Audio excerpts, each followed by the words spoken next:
Fala, mamíferos e mamíferas! Sejam bem-vindos ao canal do Dr. Rodrigo. Espero que vocês todos estejam bem. No vídeo anterior a gente falou sobre ansiedade e sobre o olho podre, né? Chamado na neurociência de viés da negatividade, né? Hoje eu quero falar sobre um outro tema também interessante que eu acho que vocês vão gostar. Bom, primeiro, para quem não me conhece, eu sou o Dr. Rodrigo Otabiano.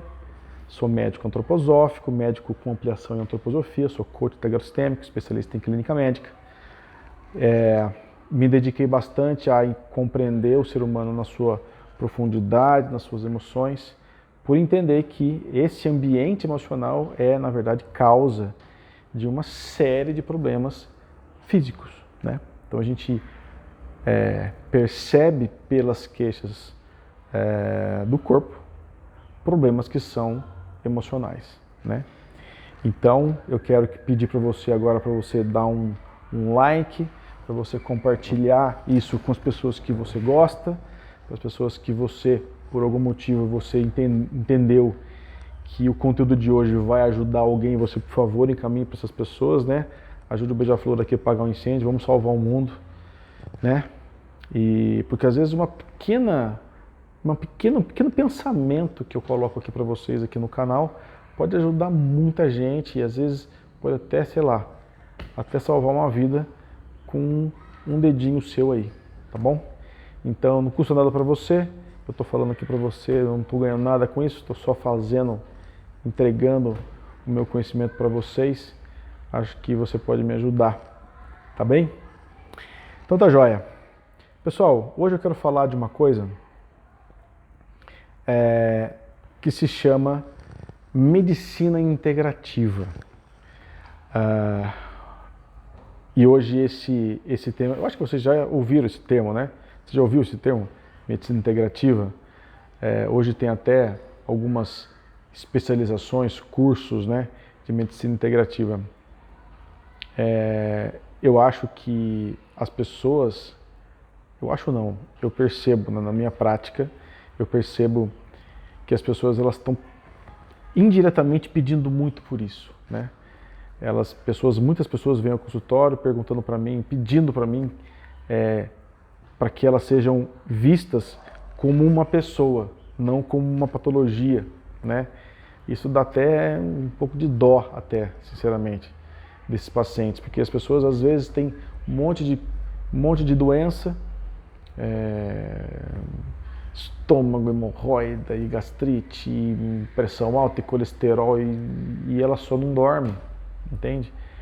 Então, e de repente ajuda no sono, e ninguém pergunta do sono, porque o gastro às vezes não pergunta do sono, o psiquiatra não pergunta da hemorroida, o prócto não pergunta, entendeu? Então a pessoa fica de ping-pong entre os especialistas, que eles são muito necessários, né? Mas é como uma orquestra que tem inúmeros músicos sensacionais, mas não tem maestro. Então fica uma espécie de time de craques que não tem um pensamento, não tem uma lógica inteligente por trás do jogo, né? Então acho que o médico integrativo ele tem essa função, né? Bom, hoje em dia, pessoal, existe um movimento que é uma tentativa de fazer essa medicina integrativa, que é assim, a gente da medicina convencional, a gente tem percebido isso já talvez de algumas décadas já, que as pessoas elas estavam pedindo práticas que nesse momento essas práticas eram chamadas de complementares, né? Então o médico fazia sua medicina e complementava a medicina com algo diferente, por exemplo, como acupuntura, homeopatia, quiropraxia, microfisioterapia, cromoterapia, reiki, enfim, liangon, tem tantas práticas muito antigas, inclusive, né, que elas estavam sendo consideradas importantes pela medicina convencional, justamente por melhorar muito a qualidade de vida dessas pessoas. Então, inicialmente lá, talvez, vou falar isso para vocês, talvez aí de uns 20 anos, talvez. Medicina convencional e medicinas complementares, né? Hoje a gente já não usa mais o termo complementar, né? Porque dá a impressão de que é só um temperinho, né? A importância dessas práticas hoje ela aumentou na vida das pessoas. Então hoje o mundo, né, dos profissionais de saúde dão a esse fenômeno o nome de medicina integrativa, ou seja, é uma tentativa de integrar com a medicina convencional essas práticas integrativas, entende? Então, juntando todo mundo no mesmo bolo e fazendo práticas juntamente, né? Eu sei que a gente, em congressos de medicina integrativa, a gente percebe lá vários relatos, né? Vários trabalhos, vários cases de pessoas, por exemplo, fazendo, por exemplo, quimioterapia na veia, ao mesmo tempo que está fazendo, por exemplo, uma reflexologia nos pés, sabe? Então, um paciente que usa, por exemplo, acupuntura com fisioterapia, por exemplo. E assim, e o resultado que essas pessoas estavam tendo eram resultados assim bem melhores do que se usássemos somente a medicina convencional, né? Então, hoje existe uma abertura dos médicos hoje em dia, e se não tem, deveria ter, para essas práticas que a gente chama de essas práticas complementares, gerando esse grande movimento chamado movimento integrativo. Essa é a filosofia que existe hoje. Porém, eu queria colocar para vocês qual é a minha opinião. Eu queria que vocês entendessem o seguinte. O ser humano, ele tem em si duas naturezas principais. A primeira natureza é uma natureza espiritual, né? Isso está escrito na Bíblia, né? Falando do hálito sagrado de Deus. A minha natureza é imaterial, que tem a capacidade da gente se conectar com Deus, da gente planejar futuro, da gente ter gratidão, da gente se colocar no lugar de alguém. Isso é uma habilidade, né? Isso é um dom que tem a ver com esse ser humano angelical que tem em nós, né? E por outro lado, a gente tem também uma natureza biológica, que nos assemelha aos símios, os grandes símios, né? E por isso que a gente tem fome, sede, tesão, necessidades físicas de dormir, fugir, lutar, enfim, né? Então, nós temos essas duas naturezas. Eu às vezes, para alguns pacientes, eu brinco que o ser humano ele é um milkshake, né? Eu pego o liquidificador, coloco lá um anjo e um macaco, e na hora que eu bato esse milkshake eu tenho um ser humano, entende? Para facilitar, uma brincadeira para facilitar para alguns mamíferos que vão lá no consultório. Então a gente tem, na verdade, essas duas naturezas. E portanto a gente tem então dois tipos de necessidades. A gente tem necessidades espirituais e a gente também tem necessidades físicas. Então, da mesma forma que a gente precisa de paz, a gente precisa de potássio. Da mesma forma que a gente precisa de segurança, a gente também precisa de esperança, entende? Então, assim, a gente é esse fenômeno complexo. No início da humanidade, nas primeiras civilizações, toda doença era considerada um mal espiritual. Toda doença era um mal espiritual. E esse mal espiritual ele se manifestava no corpo. Essa ideia de que tudo que acontece no mundo físico vem do mundo do céu é uma ideia bastante antiga. E hoje, inclusive, existem até alguns dados bem de vanguarda mesmo, científicos, inclusive, que corroboram com essa ideia. Então, antigamente, no Antigo Egito, na Antiga Pérsia, a medicina do mundo árabe, a medicina grega, a medicina chinesa, a medicina ayurvédica, a medicina mais antiga que existiu e que existe até hoje, né? essas medicinas tinham essa base, né, de que o que acontece no suprassensível, esse desequilíbrio que existe no espiritual, causa desequilíbrios também na minha parte física, sensorial, material, física. E é por isso que a medicina é tão antiga quanto a humanidade. E é por isso que os médicos de antigamente, eles eram também os sacerdotes também, né? Ou até hoje existe ainda um movimento que ainda tenta sobreviver ao movimento atual da medicina, que é a medicina sacerdócio, né? Quando você, além de cuidar dos males físicos da pessoa, você também cuida da pessoa como um ser humano, né? Isso perdurou durante muitos séculos, essa ideia de que o ser humano ele é um ser espiritual e o ser humano ele tem essas necessidades e que tudo que acontece no espiritual reflete no corpo físico. A questão é que depois da passagem de Jesus Cristo pela Terra, a Europa passou por um período de 1000 anos, que foi a Idade Média, inclusive intitulado os 1000 anos de escuridão. Porque nesse momento só se pensava de forma negativa e pesada em relação às questões espirituais, né?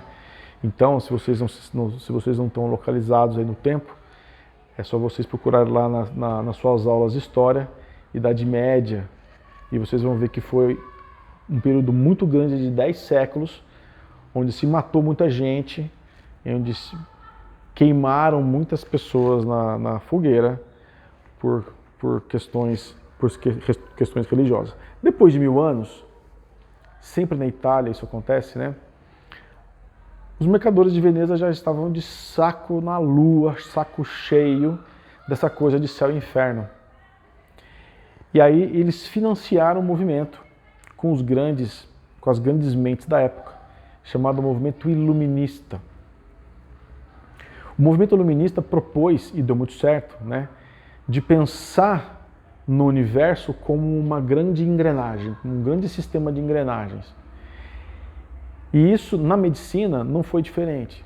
Então a medicina ganhou uma conotação bem de engenharia, né? Então temos agora aparelhos, né, circulatório, respiratórios, temos sistemas linfático e sistema, enfim, urogenital, temos válvulas, temos bombas, temos fluxo e contrafluxo, temos, enfim, sifão, enfim, temos essas. Olha a linguagem que eu quero destacar para você aqui agora, é a linguagem, né? Porque essa forma mais mecânica torna mais fácil de entender o ser humano, né? Os cientistas tomaram posse desse ser humano físico para estudar ele de forma mecânica, simétrica, lógica, concreta, e deixaram o ser humano espiritual para a igreja. Então houve nesse momento uma grande divisão do ser humano, que é uma divisão que persiste ainda até hoje, né? Então assim, essa luta entre criacionismo e evolucionismo, por exemplo, uma conversa, para mim, não faz sentido. Religião versus ciência, ou igreja versus universidade, por exemplo, é um duelo que existe nos últimos 500, talvez, 550, 600 anos, que foi justamente esse momento que foi esse marco na história do pensamento do ser humano, né? Então, integrar novamente, a ideia melhor, na minha opinião, seria resgatar a forma antiga de se pensar, né? Mas não deixando de lado os avanços da ciência. Entender que sim, temos mecanismos, que temos proteínas, que temos uma medicina física que funciona barbaramente. Mas nunca esquecer que esse ser humano ele é um ser espiritual antes de ser um ser físico e material. né? Na minha opinião, a medicina que consegue, na verdade, trazer isso de volta é a medicina antroposófica, a medicina ampliada pela antroposofia.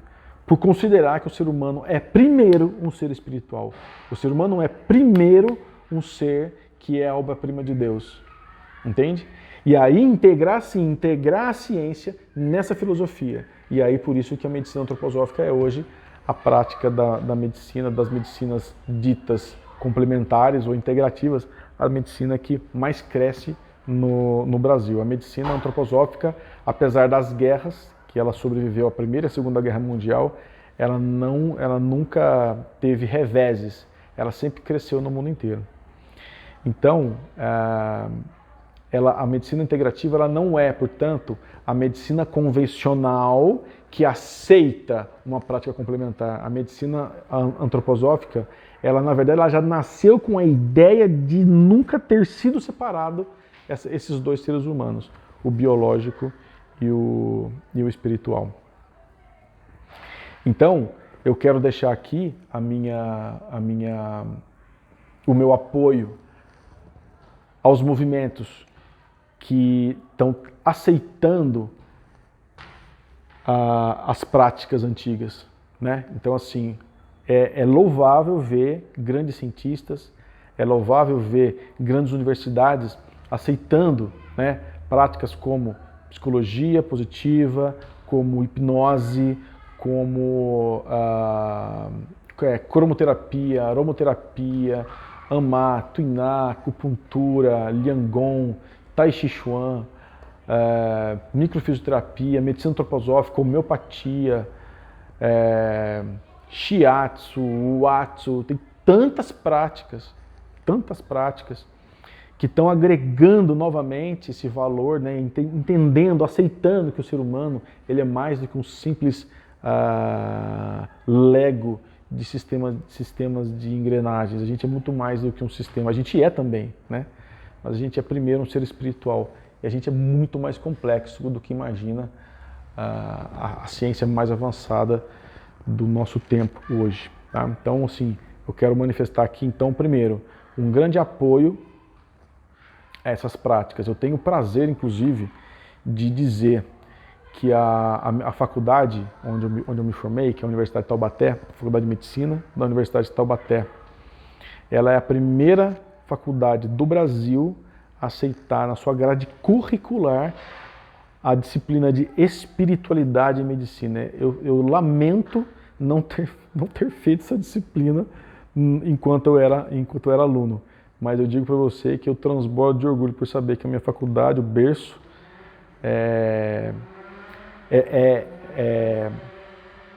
que a minha faculdade teve essa iniciativa brilhante, que eu acho que é o caminho da evolução natural da nossa medicina. Pessoal, eu queria deixar essa mensagem então para vocês, só para entender que a minha opinião sobre integrativo é um pouquinho diferente do que o movimento que está sendo feito aí, né? E eu queria que vocês, se você tem aí uma pessoa que gosta de práticas integrativas, práticas médicas complementares ou integrativas, não importa o nome, né? Encaminha esse vídeo para essa pessoa, porque às vezes essa pessoa pode encontrar, né? Pode encontrar um médico aberto à prática, né? Pode encontrar um médico antroposófico, um médico com uma ampliação antroposófica, um médico que gosta da filosofia integrativa, que fez, por exemplo, uma pós-graduação em práticas integrativas. Eu acho que, na verdade, o ser humano, o nosso paciente, tem sim muito a ganhar com isso, né? Claro, dentro de bom senso, né? Sem radicalismo, né? Quer dizer, a pessoa não, no meu ponto de vista, não deve somente olhar para a medicina convencional, né? Esquecer do outro lado, né? Também não pode ficar também só pensando em flores e luzes e descartar uma medicina científica bárbara, avançadíssima que a gente tem hoje em dia. Eu acho que esse casamento é muito possível, desde que não haja preconceito nenhum dos dois lados. Tá bom, pessoal? Um grande abraço, Dr. Rodrigo Otabiano. Curte, compartilhe e a gente se vê no próximo vídeo. Um grande abraço.